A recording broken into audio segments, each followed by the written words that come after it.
मौजूदा सियासी सूरत-ए-हाल पर पाकिस्तान की नामवर शख्सियात ने रद्द-ए-अमल का इजहार किया है। शोबिस की सीनियर अदाकारा समीना पीरज़ादा ने अपनी ज़ाती राय का इजहार करते हुए एक नया कमीशन बनाने का मुतालबा कर दिया है।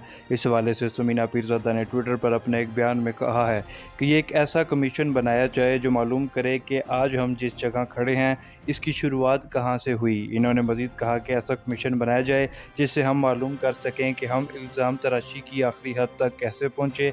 इस कमीशन से ये मालूम हो सके कि हम किरदार का खूनी कत्ल करने वाले दलदल में कब गिरे।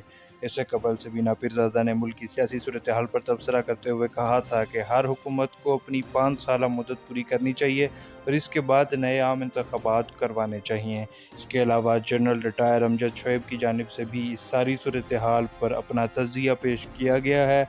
इन्होंने कहा है कि सारे खेल में जीत सिर्फ अमरीका की हुई है और हार पाकिस्तान के हिस्से में आई है। इन्होंने मज़ीद कहा कि मुनहरिफ एमएनएज़ ने ज़मीर के मुताबिक ही वोट देना था तो इन्हें सिंध हाउस में बंद करने की क्या ज़रूरत थी, बल्कि वो अपनी ज़मीर की आवाज़ पर असम्बली में जाकर वोट देते। हम इंतहाई बदकिस्मत लोग हैं। हम अपनी आंखों से खुद अपने घर को लुटते हुए देख रहे हैं और न सिर्फ खामोश हैं बल्कि आइन की फतह पर खुशियाँ मनाई जा रही हैं, जबकि अमेरिका ये बाजी जीत चुका है और फतह अमेरिका को नसीब हुई और पाकिस्तान को हार का मुंह देखना पड़ रहा है। इसके अलावा पाकिस्तान के बड़े यूट्यूबर शावीर जाफरी भी इमरान खान की हिमायत में सामने आ गए।